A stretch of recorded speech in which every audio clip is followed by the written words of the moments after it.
The fist closes around her hair before anyone sees it coming. 1 second, Kira Barnes is writing. The next, her head snaps back, pen cracking against the tile, the harsh fluorescent light burning her eyes as Dr. Curtis Monroe's grip tightens at the base of her skull.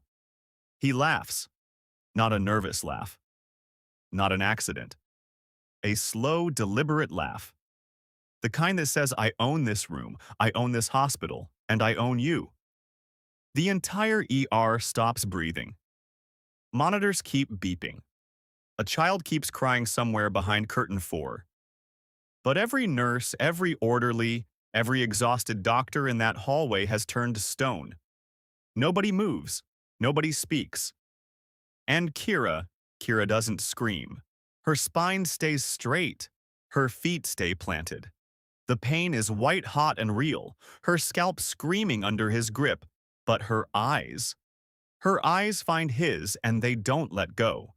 The dark, steady, and terrifyingly calm. The eyes of a woman who has survived things that would have destroyed him before breakfast. Monroe leans in. His voice drops to a whisper meant only for her. Know your place, he releases her. Straightens his coat. Walks away like nothing happened. Shoes clicking against tile, chin lifted, the walk of a man who has never once faced a consequence in his life. The ER slowly exhales. But across the hall, behind the frosted glass of the trauma bay, a man in a dark suit hasn't moved a single muscle. He isn't a doctor. He isn't a patient. He has not blinked once since Monroe's hand touched her hair. His jaw is iron. His right hand, resting on his knee, has curled into a slow, quiet fist. More, his eyes are locked on Kira's face with an intensity that has nothing to do with what just happened, and everything to do with something that happened 27 years ago. He looks like a man watching a debt finally come due. Who is he? Why does he look at her like that? And why, in a room full of people who just watched that, is he the only one who looks like he's about to burn everything down? She doesn't go after him. That's what shocks them all. Every eye in that hallway is waiting for tears, waiting for her hands to shake, waiting for Kira Barnes to crumble the way Monroe expects her to, the way every woman before her has crumbled under his hands. Instead, she crouches down, picks up her pen, clicks it once, and goes back to writing, but her jaw is tight enough to crack stone. And beneath the nurse's station, where nobody can see, her free hand is pressed flat against her thigh, fingers spread wide, pushing down hard, grounding herself, breathing through it, the way she's been breathing through things her entire life. She was 7 years old the first time a man made her feel invisible. He didn't grab her hair. He just left. Walked out of their apartment on a Tuesday morning with a leather bag and never looked back. Her mother stood in the doorway holding a cup of coffee that went cold. Little Kira sat on the floor behind her, still in her pajamas, waiting for him to turn around. He never turned around. She learned something that morning. Nobody is coming to save you, so you save yourself. 23 years later, she's still saving herself. Shift after shift. Insult after insult. In a hospital that was never built for women like her, she finishes the chart, closes it, stands up straight, and that's when she feels it. A gaze so heavy it has physical weight. She doesn't look up immediately. She scans the room slowly, the way you do when something primal in your chest tells you that you're being watched. Her eyes find the frosted glass and the shadow behind it. He's still there, still watching. And something about the way he looks at her doesn't feel like a stranger. He's already on the phone before she looks away. The voice on the other end picks up on the first ring, the way people answer when they know who's calling and what it means. Marcus Hale doesn't say hello. Pull everything on Dr. Curtis Monroe. Licenses, complaints, financials, everything buried and everything clean. I want it in 1 hour. He ends the call. His eyes go back to the glass. Ankira has returned to her charts. Back straight. Pen moving. Like a woman who just decided something quietly and permanently inside herself. He recognizes that stillness. He's seen it before. In a different face. In a different lifetime. In a woman he once left standing in a doorway holding cold coffee. His chest tightens in a way that has nothing to do with his heart condition. Marcus Hale is worth $4.7 billion. He has dismantled companies, bought hospitals, ended careers with a single phone call. He has sat across from senators and made them nervous. But right now, watching a nurse pick up a pen from a cold tile floor, his hands aren't steady. He knew she worked here. He's known for 3 years. He told himself he was staying away for her sake, that she was better without him, and that a man who walked out on his daughter at 7 years old had no right to walk back in at 30. He believed that. Until tonight. Until he watched another man grab her like she was nothing, and saw her hold herself together with bare hands and sheer will. Just like her mother used to. His jaw locks. Monroe thinks tonight was nothing. He has no idea what he just started. Marcus has been watching her for 3 years. What has he been waiting for? And what is he about to do? Monroe is laughing again. Kira can hear him from the hallway. That same thick, self-satisfied sound rolling out of the break room where he stands with 2 other doctors, coffee in hand, coat pressed. Like the last 20 minutes never happened. Like she never happened. She stops walking. Her hand finds the wall. Not for support, for control. And because what's moving through her right now isn't sadness, it isn't humiliation, it's something hotter and more dangerous than both. She has felt it before, swallowed it before, buried it so deep it became part of her foundation. Not tonight. She pushes off the wall and keeps moving, past the break room, past the whispers, past the colleague who catches her eye and immediately looks away. That look. She knows that look. It says, I saw everything and I'm going to do absolutely nothing. She's used to that look too. Inside the supply closet, she lets herself have 10 seconds. She counts them. Eyes closed. Back against the shelf. The smell of latex gloves and sterile packaging filling her lungs. Her fingers press hard into her palms. 4 crescents, sharp and real. 1, 2, 3. By 10, she's back. She pulls out her phone. On her thumbs move fast and certain, photographing the bruise beginning to rise at her hairline in the cracked mirror on the shelf. Date. Time. Logged. She's done swallowing things. What Monroe doesn't know, what nobody in this building knows, is that Kira Barnes has been quietly building a file for 8 months. Every incident, every witness, every date and time and name. She wasn't waiting to be saved. She was waiting to be ready. She's been preparing for 8 months. But someone else has been preparing far longer, and their plans are about to collide. The folder lands on the table at exactly 1:14 a.m. Marcus doesn't touch it immediately. He sits across from it in the empty hospital conference room he requisitioned with a single phone call.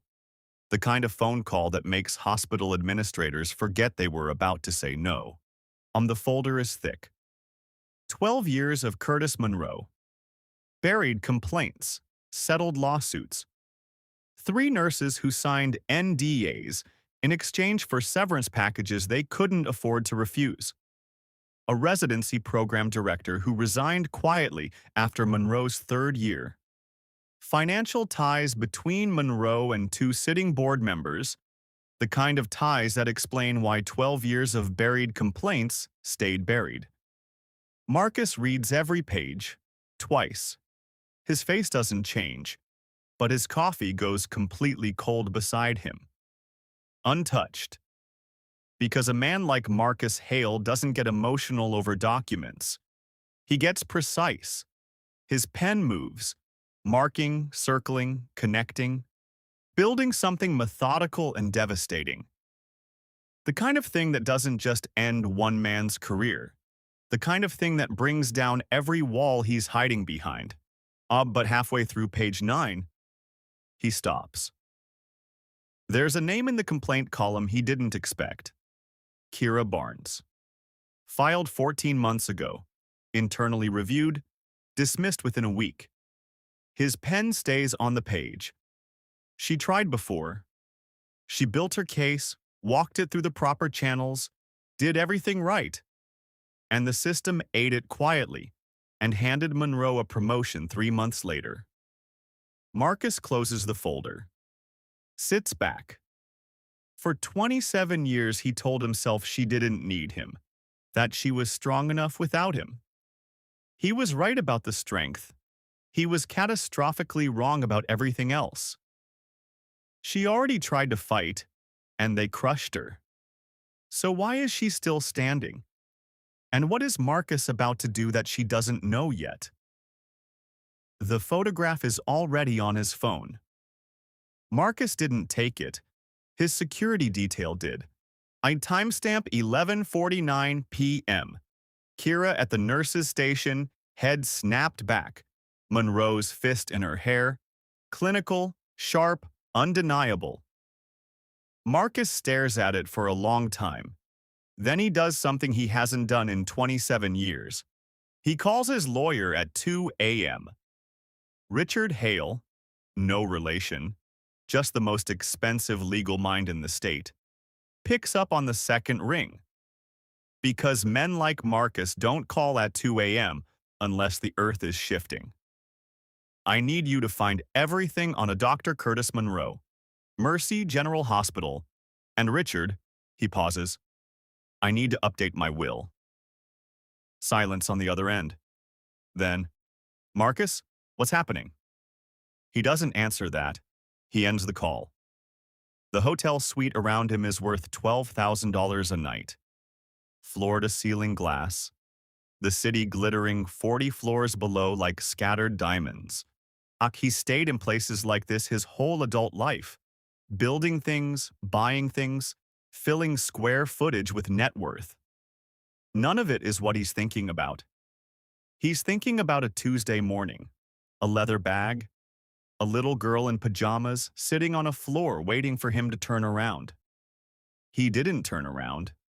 He told himself it was for her good, that her mother would give her a better life without the chaos of his world.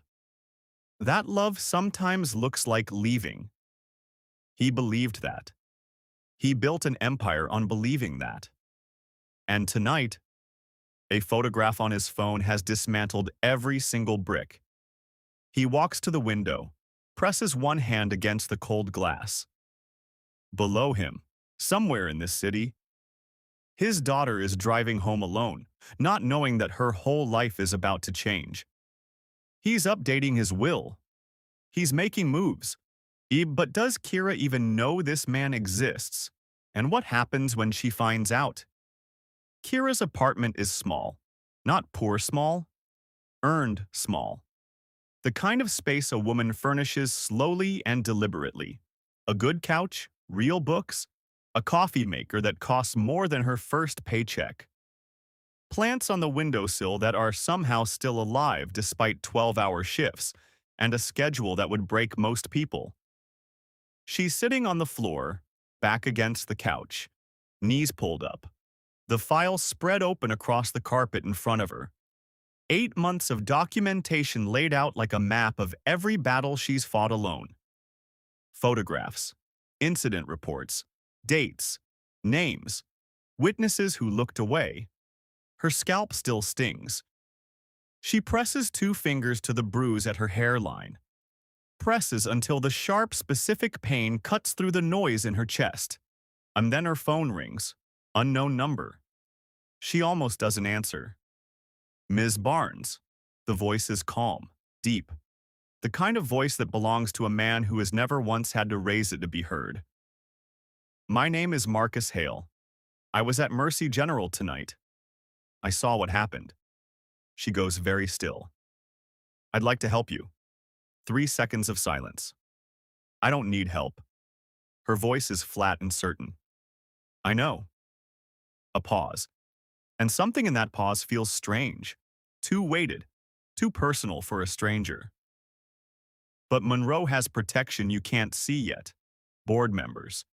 Lawyers on retainer. The kind of infrastructure that makes complaints disappear before they're filed.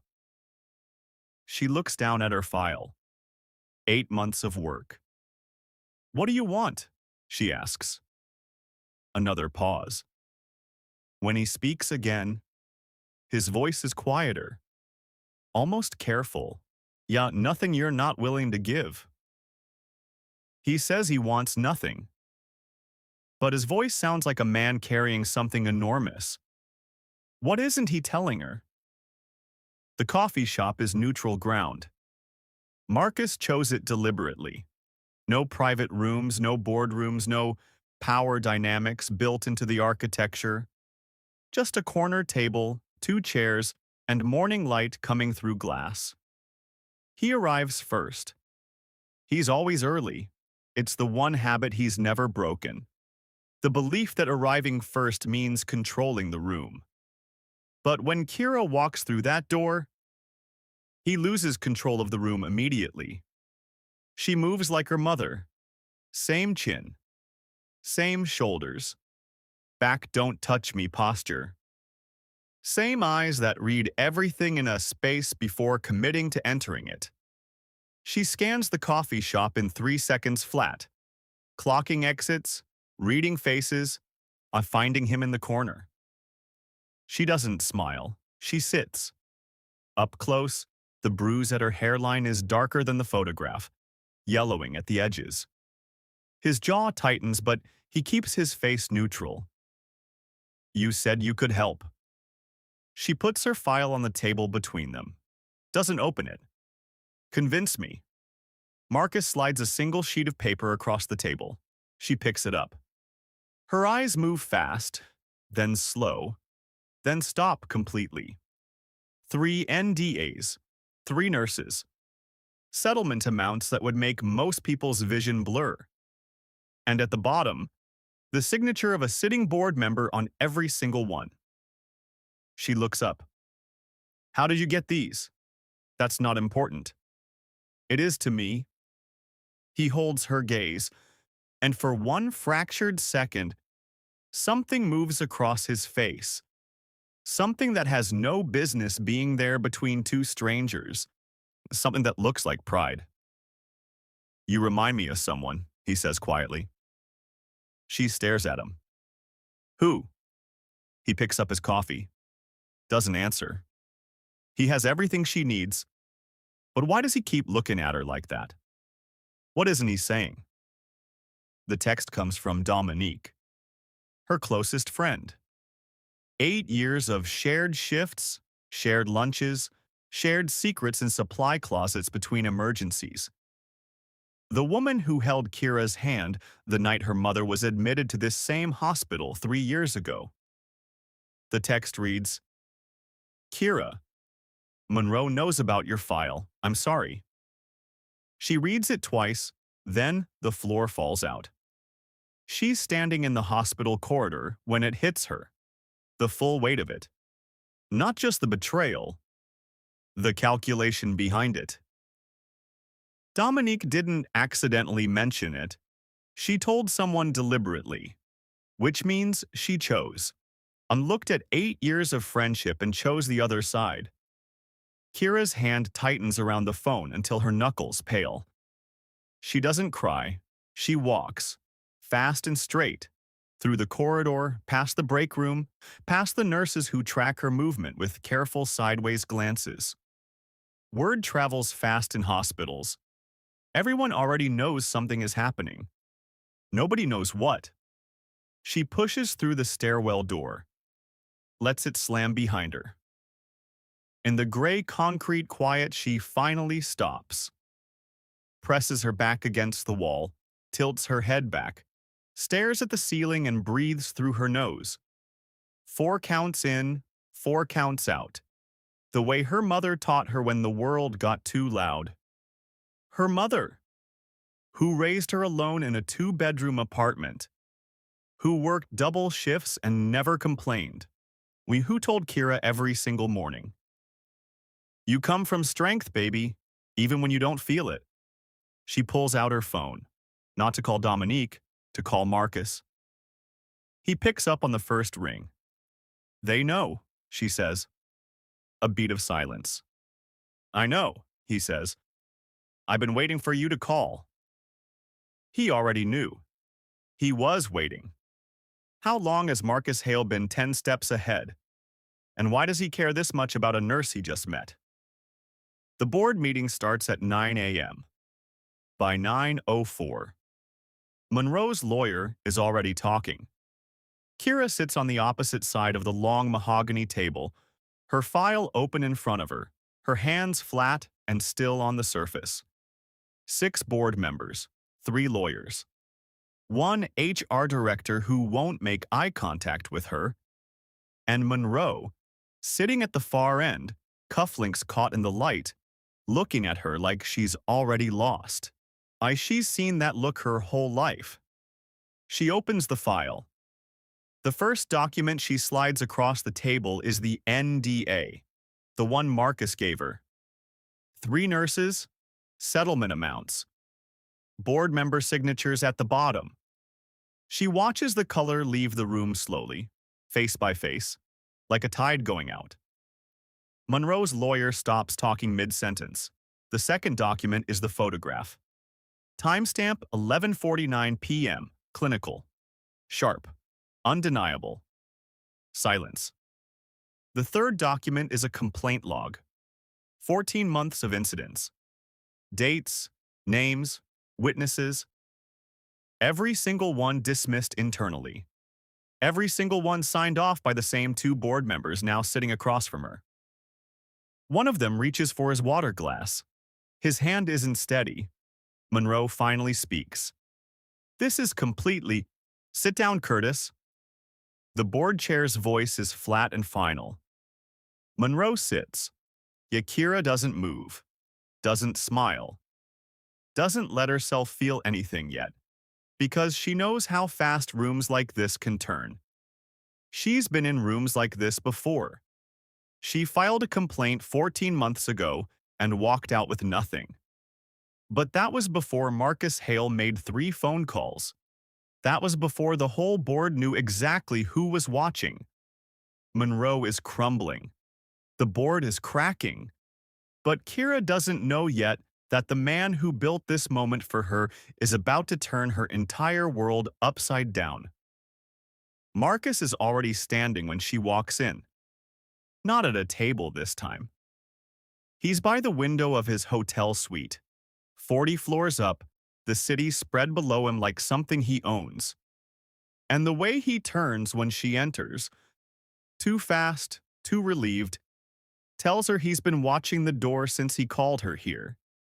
She looks terrible. She knows she looks terrible. Hasn't slept. Still in yesterday's scrubs. The bruise at her hairline has deepened to purple. But she walks in straight-spined and steady, because that's the only way she knows how to walk. "Monroe's been suspended," Marcus says. "I know. The board is meeting Friday." "I know that too." She sits. He stays standing. And the silence between them is strange. Too full for 2 people who met 6 days ago. She's noticed it before. The way he looks at her sometimes. Like he's solving something. Like she's an answer to a question he's been carrying for years. It unsettles her. "Why are you still here?" she asks. Monroe is handled. "You got what you came for." He turns from the window. Did I? I don't know. Her eyes don't leave his. That's the problem. I don't know what you want. I don't know who you actually are. I don't know why a billionaire spent a week dismantling one doctor's career over something he witnessed for 30 seconds. The room goes very quiet. Marcus looks at her for a long moment, and something shifts in his face. Something that looks like a man who has been holding a door shut for 27 years, finally feeling the hinges give. He sits down across from her. There's something I need to tell you. 6 days. One suspended doctor. And a billionaire who can't leave. What is he about to say that changes everything? I'm your father. 3 words. Kira doesn't move, doesn't blink, doesn't breathe. The city hums 40 floors below. Somewhere in the suite, a clock ticks. The coffee between them goes cold. Her face does something complicated, a sequence of emotions moving through it so fast it's almost impossible to track. Confusion first, then something sharp, then a wall, thick and immediate, slamming down behind her eyes. No. Her voice is quiet. Absolute. Kira, no. She stands. The chair scrapes back hard against the floor. My father was nobody. My mother made that very clear. He walked out when I was 7 and he never, not once. Her voice breaks on the last word. Just once. Just for a second. She pulls it back immediately, jaw tight, eyes bright, chin lifted. The same way she stood in that ER hallway with Monroe's fist in her hair. The same armor, the same hands pressing flat against her thighs.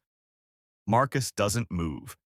He lets her have the anger, every single second of it, up because he knows he has no right to ask her to put it down.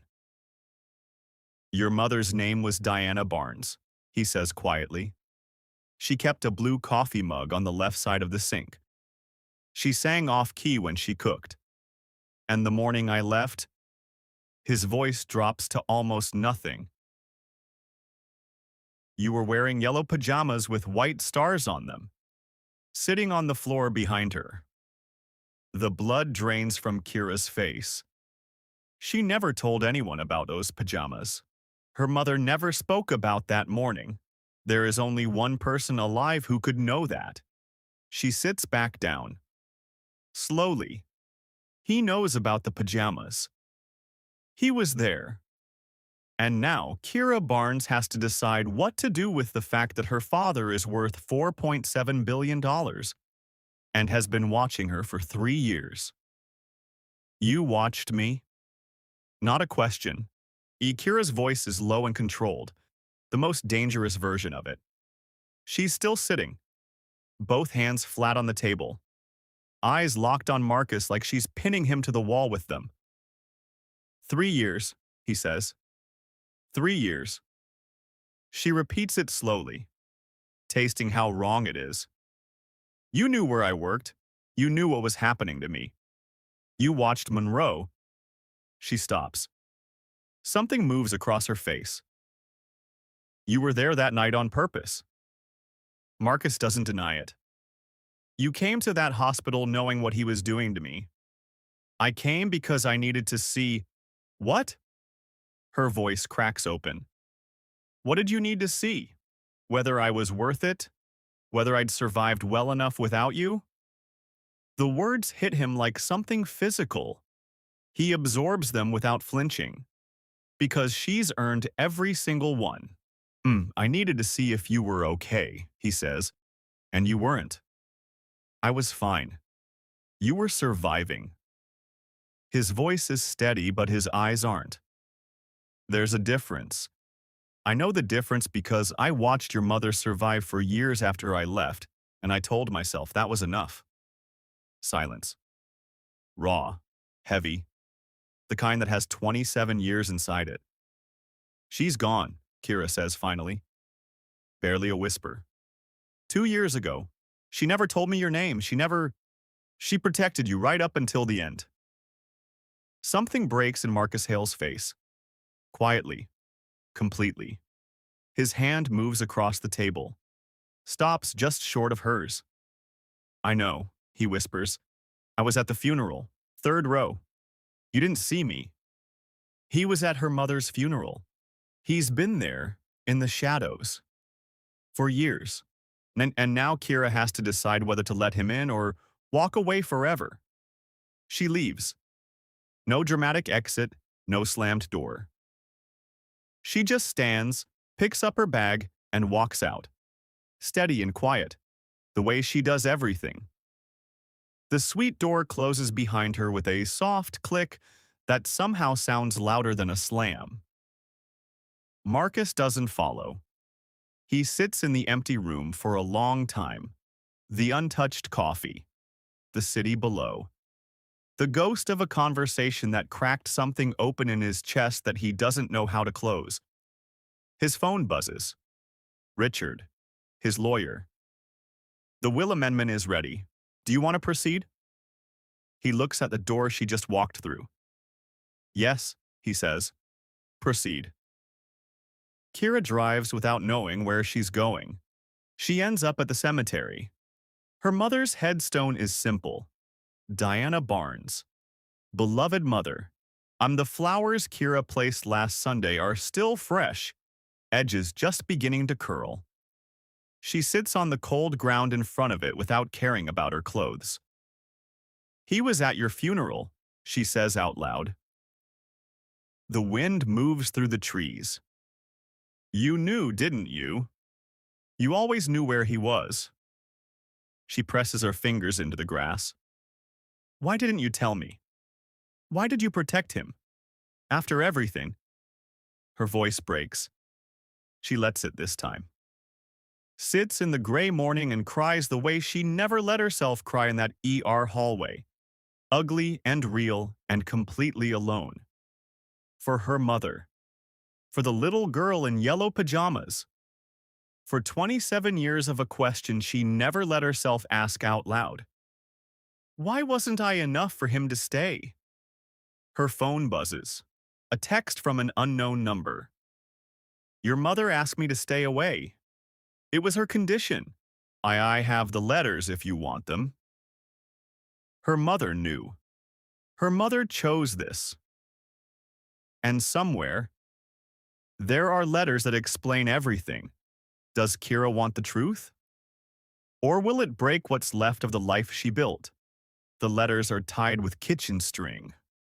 Not ribbon, not anything precious. Just the kind of plain white string her mother used for everything. Tying herbs, wrapping packages, holding the world together with ordinary things. There are 11 of them. Marcus hands them across the table without a word. His hands, she notices for the first time, look like hers. Same long fingers. Same squared-off knuckles. She's stared at her own hands her entire life and never known where they came from. Now she knows. She unties the string slowly. The first letter is dated 27 years ago, 3 weeks after he left. Her mother's handwriting, small and certain, the way she was about everything. Marcus, I need you to understand what I'm asking and why I'm asking it. You come from a world that will swallow her whole. I've seen what your family does to people who don't fit. I will not let that happen to my daughter. Stay away. Build your empire. But do not come back into her life unless she asks you to. This is not anger. This is a mother making the only decision she knows how to make. Kira reads it twice. The second letter is from 5 years later. Shorter. She asked about you today. I told her you were gone. I think that was the right thing. I'm no longer sure. The third letter, Kira stops, presses the paper flat against the table. Because the third letter isn't from her mother. It's from Marcus. Written 15 years ago. Never sent. He's 7 pages long, and on the first page, 3 lines in. I drove past her school today. She was laughing with her friends. She looked exactly like Diana. I almost stopped the car. He wrote back. He drove past her school. He almost stopped. For 15 years, Marcus Hale kept letters he never sent, and every single one is about her. How many times did he almost come back? The last letter destroys her. It's dated 2 years ago, 3 weeks after her mother's funeral. Marcus's handwriting, she recognizes it now, pressed harder than the others. Like the pen was the only thing keeping him anchored to the page. Kira, I don't know if you'll ever read this. I stood 3 rows behind you today and watched you hold yourself together in a way that broke my heart completely. You didn't cry until you thought everyone had gone. But I was still there. I saw you. And I want you to know, the strength you carry, you didn't get it from surviving without me. You got it from your mother. And from something in you that was always yours alone. I have no right to ask for anything.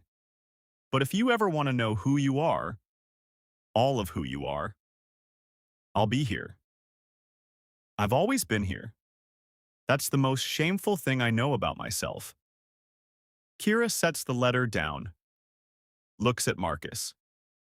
He's watching her the way he watched her in that ER hallway, completely still. Like a man who has accepted that he deserves whatever comes next. You were there when I cried.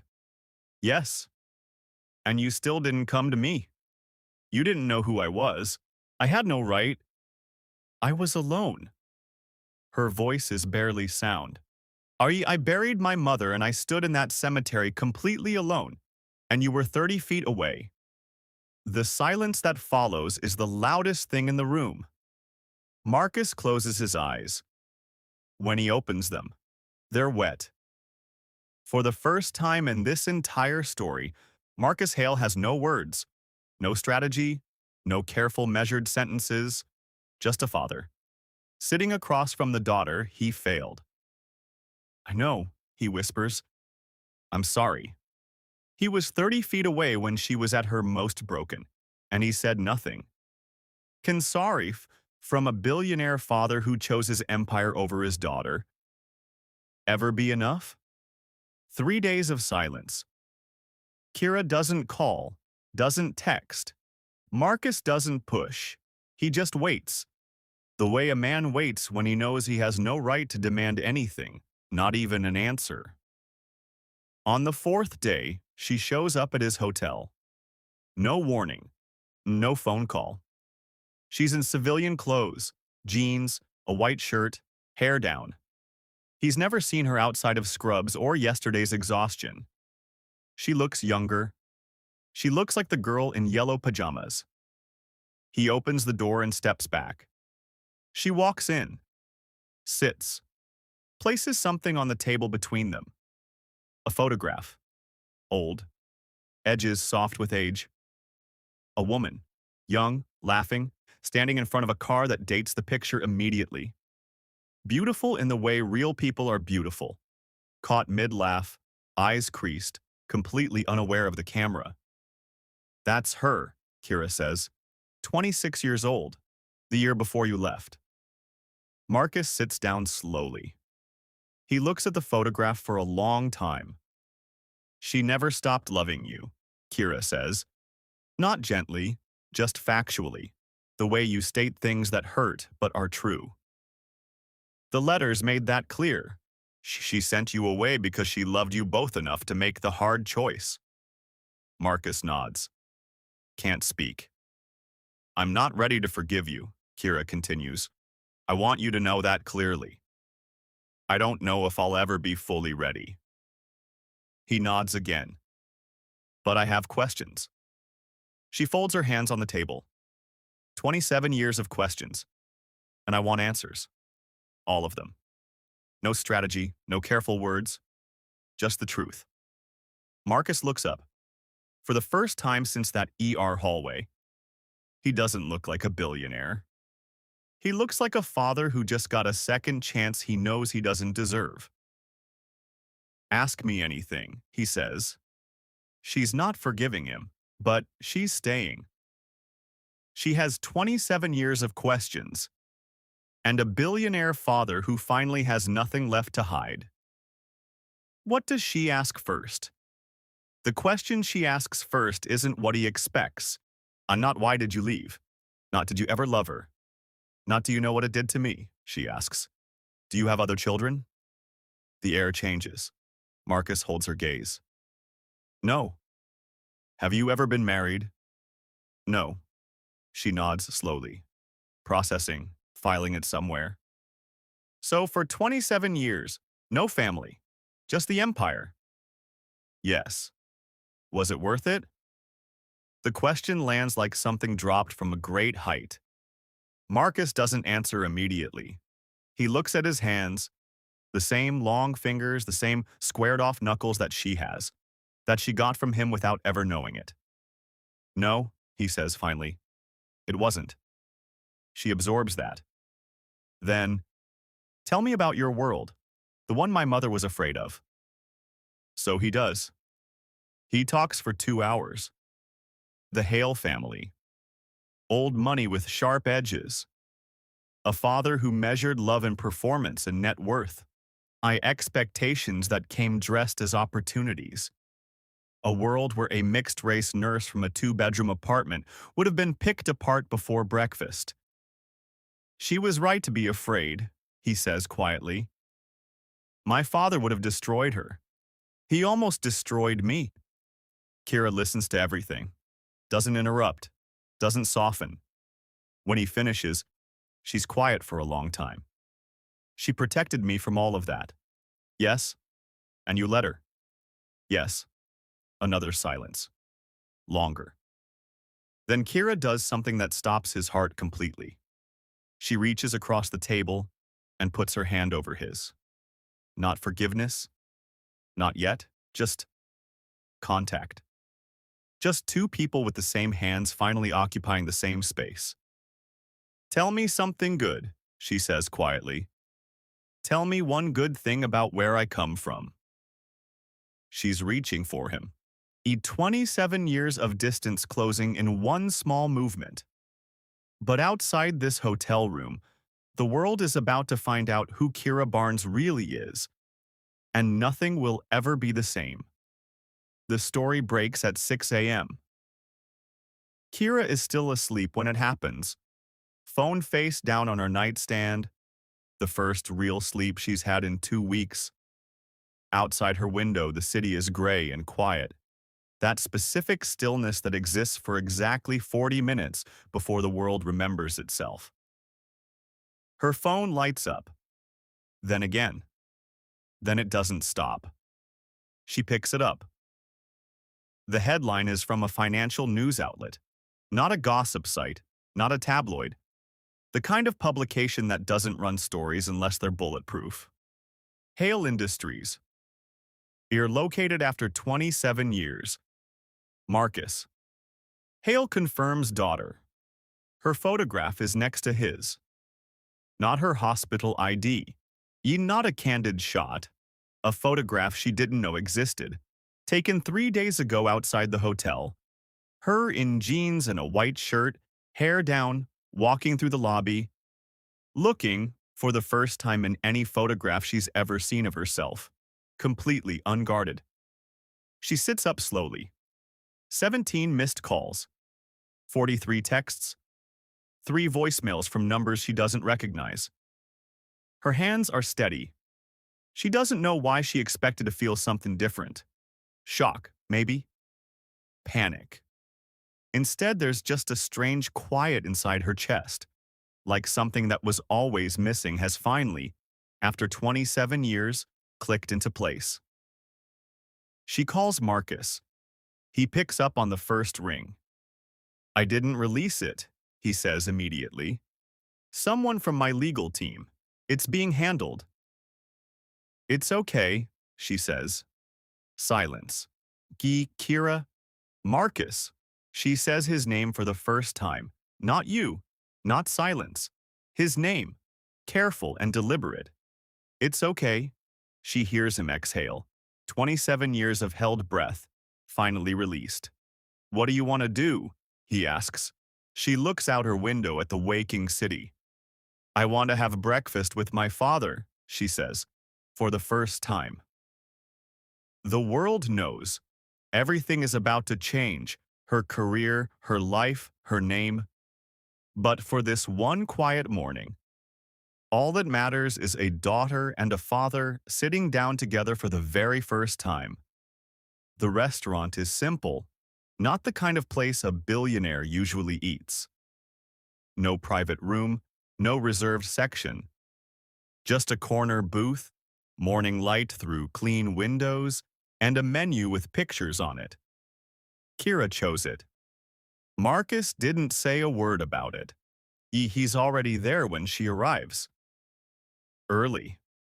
Of course he's early. She slides into the booth across from him. The city moves outside the window. Ordinary people living ordinary lives, completely unaware that two people in a corner booth are quietly rebuilding something that broke 27 years ago. The waiter comes. They order. Coffee for both. Same order. Neither of them notices immediately. When they do, they look at each other. Something small and fragile passes between them. Not quite a smile. Something before a smile. The beginning of one. I want to keep working, Kira says. At Mercy General, I don't want anything to change yet. Marcus wraps both hands around his coffee cup. Okay. I'm not ready for the world you come from. Okay. And I'm not your heir. I'm not a headline. And I'm a nurse. You're my daughter, he says quietly. That's all I care about. She looks at him for a long moment. Outside, a notification pings on her phone. Then another. The world is loud today and getting louder. Her name is everywhere. Kira Barnes. Hail. The billionaire's daughter. The nurse from Mercy General. The woman who didn't flinch. She turns her phone face down, picks up her coffee. Tell me something about my grandmother, she says. Your mother. What was she like? Marcus stills completely. His eyes go bright. And for the first time, across a simple table in a simple restaurant, Marcus Hale smiles like a man who has finally come home. Monroe laughed at the wrong woman in that ER.